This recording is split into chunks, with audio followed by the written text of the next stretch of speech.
Yes, so tonight we're going to be doing verses 5 through to and including verse 9. Just myself. So yeah, Ephesians 6 and starting at verse 5, which I shall read out to you. Servants, be obedient to them that are your masters according to the flesh, with fear and trembling, in singleness of your heart as unto Christ, not with eye service as men pleasers, but as the servants of Christ, doing the will of God from the heart, with good will doing service as to the Lord and not to men, knowing that whatsoever good thing any man doeth, the same shall he receive of the Lord, whether he be bond or free. And ye masters do the same thing unto them, forbearing, threatening, knowing that your master also is in heaven, neither is there respect of persons with him. So really interesting, and kind of a continuation, isn't it, of what we were looking at in Ephesians 5 from verse 21 kind of onwards. Really, I have a big number 6 in the next to the start of this, which tells me it's chapter 6. But really, I mean, that's a later edition. You know, I think in a way Paul is just continuing the same discussion, which is helpful because there are people who get to verse 22 of chapter 5, wives submit to your husbands, and are like, oh well, that's, you know, Paul's just this kind of misogynistic person, and he hates women and he wants them to submit.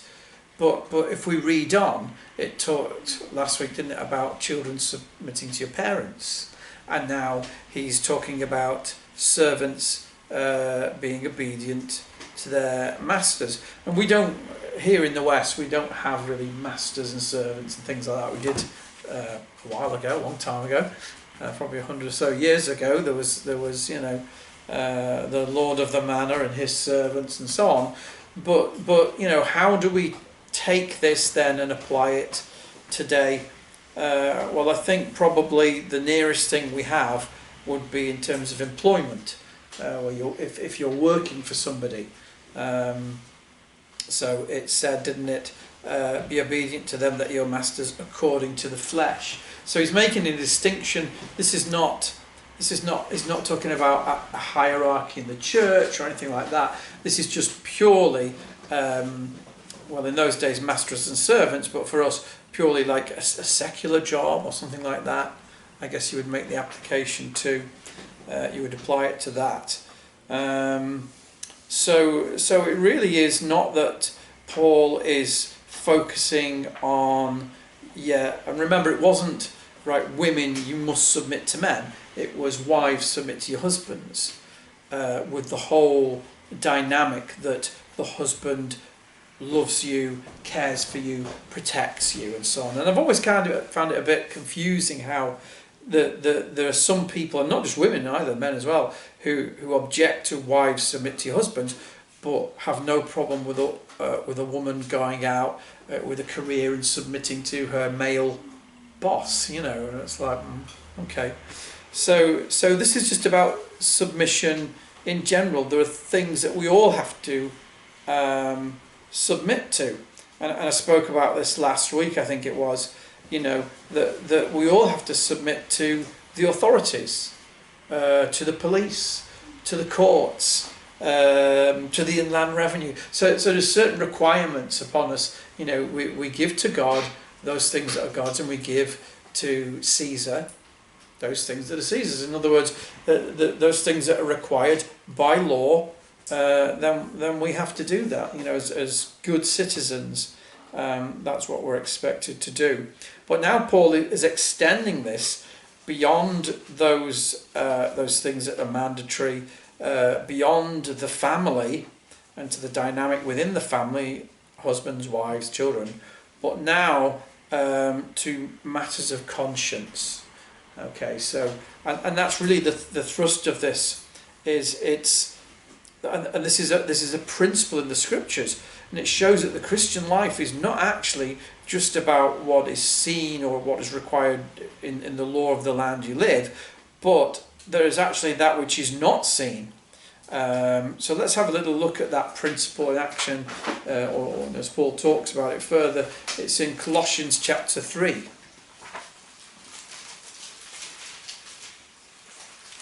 So you're not too far away from Colossians there.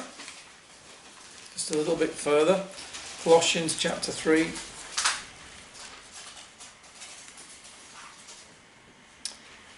And almost sort of same kind of words here.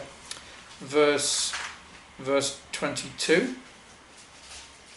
And again, the context. Let's go actually further back, and then we've got the context as well.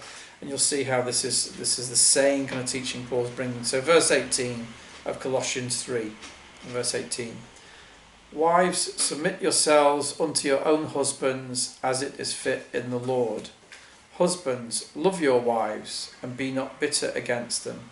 Children, obey your parents in all things, for this is well pleasing unto the Lord. Fathers, provoke not your children to anger, lest they be discouraged. Servants, obey in all things your masters, according to the flesh, not with eye service as men pleasers, but in singleness of heart, fearing God. It's almost exactly the same. And whatsoever you do, do it heartily, as to the Lord, and not unto men. And that's the key here. It's like, do it as if you would do your job, do your work, as if you were actually doing it to the Lord, as if he's kind of stood watching you and you're doing it for him. And that's really the principle that we are exploring here tonight. So the nearest equivalent, as I said, would probably be an employer and an employee. If you're an employee, then you would regard your employer in that sense, right? Well, I'm going to, please him in that. But also, let's say you're at school or you're at college or you're at university, then in effect you're working for your teacher or your tutor or lecturer, whatever you want to call it. But actually you're not. You're doing your work as unto the Lord. So that should change, shouldn't it? Our whole attitude to what we're doing. And again, we'll get into this a little bit more as we go on. So your Christian witness involves being obedient. And it said here, with fear and trembling in singleness of your heart. Well, what does that mean?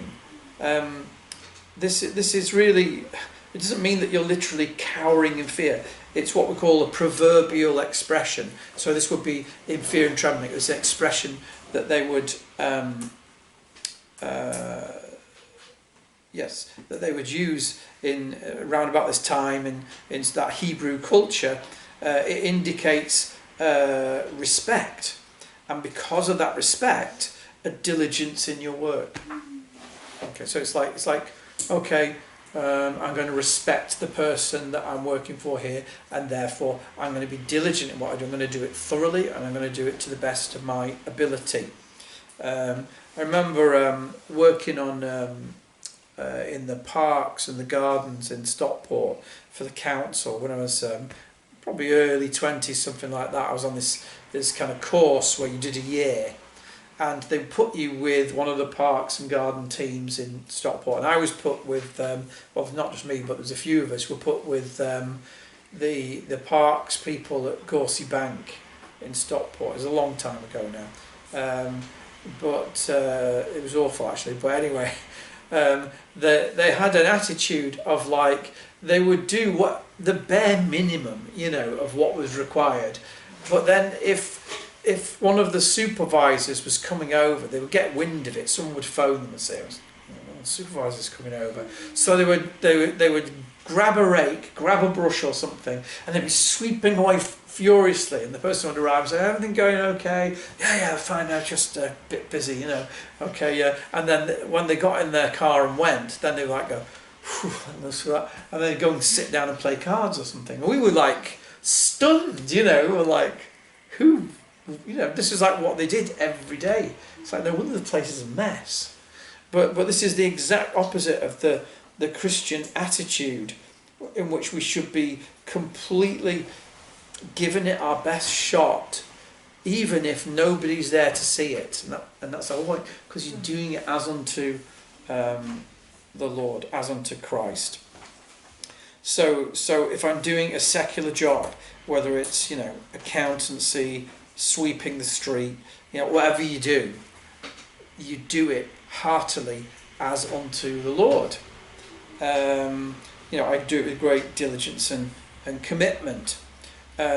So that's what it said in verse 6, not with eye service as men pleasers, sorry, back in Ephesians 6 now, not with eye service as men pleasers, but as the servants of Christ, doing the will of God from the heart. So in other words, I'm not doing it to get a promotion. I'm not doing it to show how clever I am or how fast I can work. I'm actually doing it from the heart to God. It's the Bible is concerned about the thoughts and the intents of our heart. What is my intention in doing this? And my thought, my intent should be towards God, as if I was doing it for Christ himself. And I love that phrase, not with eye service as men pleasers. It's like eye service, you're kind of doing it for, it's like who's looking, all right, now I'll do it, now they're looking. And what is this if it is not the same spirit as the Pharisees? So let's have a look at that. Let's go to Matthew chapter 6.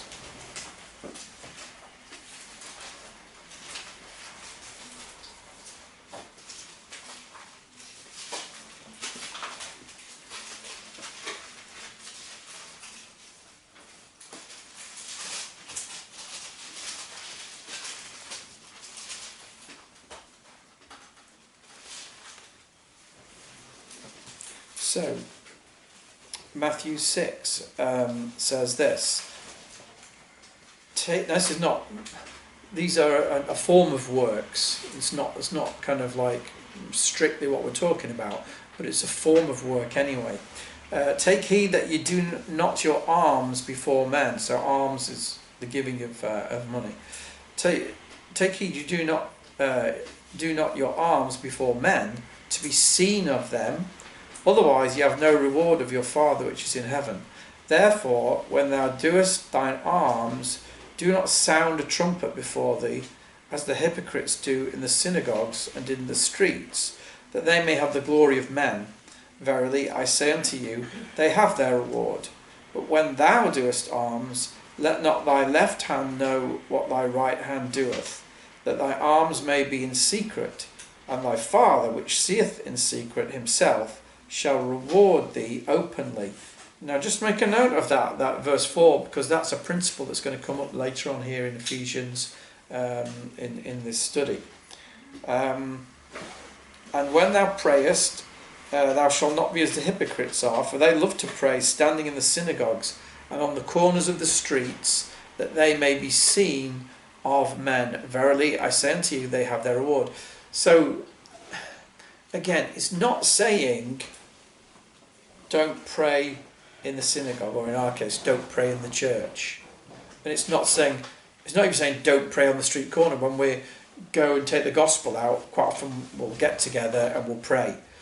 But we're not doing it, hopefully we're not doing it to be seen by others, and therefore, people to say, wow, look how holy they are.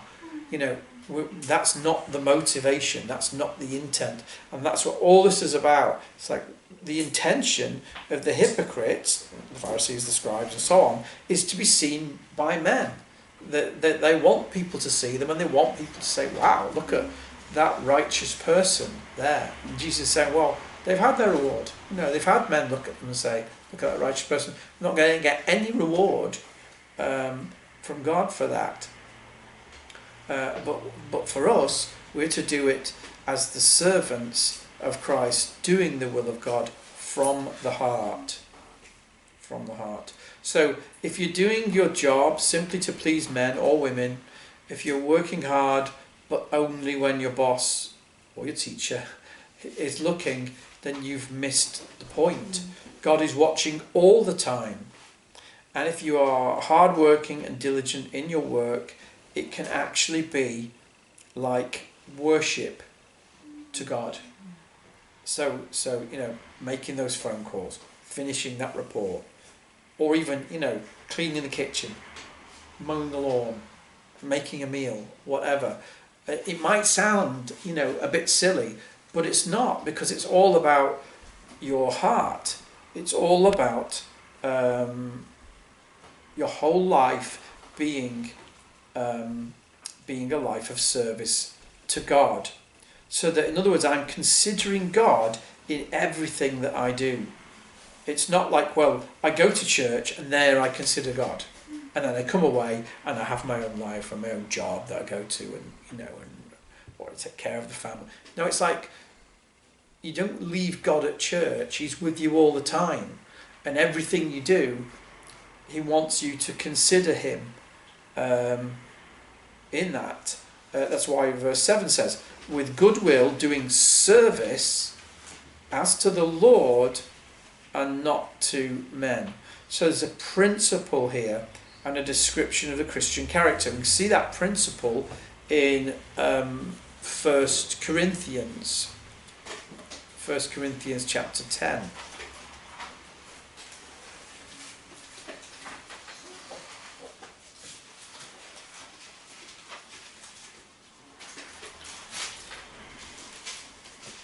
So 1 Corinthians chapter 10 and verse 31.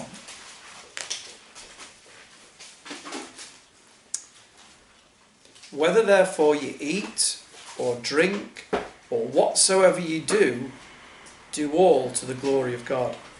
So it's like, what, even eating and drinking? Yes. Specifically, Paul is saying there, eating and drinking. But it also includes whatsoever you do. So that would be your job. When you're cleaning or tidying up, or anything you do, yes, everything. There's no point listing when it says whatsoever you do. There's no point me going through really, is it, listing various examples, because it covers everything you do. And that's the principle here. So if that's the principle that Paul is talking about, that he wants us to employ, then it gives us an insight into what the character of the Christian should be like, what we should be, kind of character we should be cultivating. So a Christian should not be lazy, lacking in diligence, unbothered, unmotivated, untrustworthy, because our motivation in all things should be our service and our worship to God. If you want to get motivated about doing something, then think of it as your service to God. That should motivate you to do it. I know it's like you kind of, you've got a task ahead of you, think, really don't want to do this task. This is going to be, this is going to be hard work and so on. But maybe the motivation for it is to think, actually, this is kind of my service to God. If I do this thoroughly, if I do a good job and I work hard, then actually God's taking notice of that. So, what did it say in verse 8? Knowing that whatsoever good thing any man doeth, the same shall he receive of the Lord, whether he be bond or free. So he's saying, from in those days, if you're a servant or a slave, if you're like the lowest rung of the ladder, where you're nothing, you're just a slave.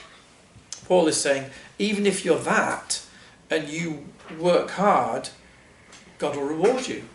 God will take notice of that. That will be like worship to God. And even if you are the lowest rung of the ladder, the lowest person in that society, nevertheless, God will take note of it, and the same shall he receive of the Lord. So, in other words, God's going to reward you, he's going to recompense you for that. However, whether it's something really important or something really trivial, if you work in that way, you'll be rewarded by God.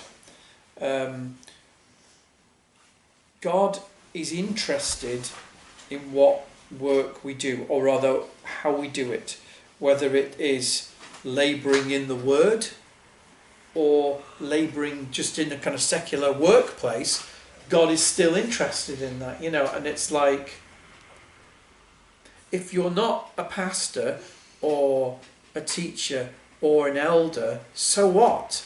If you've got a secular job that you do and you work hard at it, is that not service to the Lord? Are you not working for God as much as a pastor is working for God? Or, it's still, your life can still be that life of worship, whether you're a professional or a stay-at-home mum. It's whatsoever you do. And in Romans 12, Paul says, I beseech you therefore, brethren, by the mercies of God, that you present your bodies a living sacrifice, holy, acceptable unto God, which is your reasonable service. And this, our reasonable service is when we're serving others, when we're, serving an employer at work, or we're just simply, keeping, managing the house, keeping it tidy and so on. That can be worship to God. And in some countries where people have got no freedom, haven't got the freedom we've got, they can't meet together for worship with the rest of the church. They can still, whatever they have, they can give that to God by working hard at it, by being diligent, not just when the person who they're working for is there, but in their absence as well. And so that's the principle. But what if you are a Christian employer? What if you're not actually working for somebody? Either you're running your own business or you're working for yourself. What do you do then if you've got people who are under you? Well, I love the way that it puts this in verse 9 here of Ephesians 6. It says, and ye masters. And again, we're kind of taking the idea of masters and servants, applying it to the workplace. Ye masters, do the same things unto them, forbearing, threatening, knowing that your master also is in heaven, neither is there respect of any persons with him. So it's saying, well, okay, you want to be a good employer. Christ, in that sense, is employing you as his servant, as his witness. So what's he like? What's he like as a master? Is he domineering? Is he harsh and unreasonable? No, he's not. He's kind, and he gives fair recompense to those who deserve it. If we work hard for Christ and we're diligent in what we do, he blesses us, right? So if someone works for you and they work hard and they're diligent and they're honest and so on, then bless them. Give them a rise. Treat them fairly, just like Christ treats you fairly.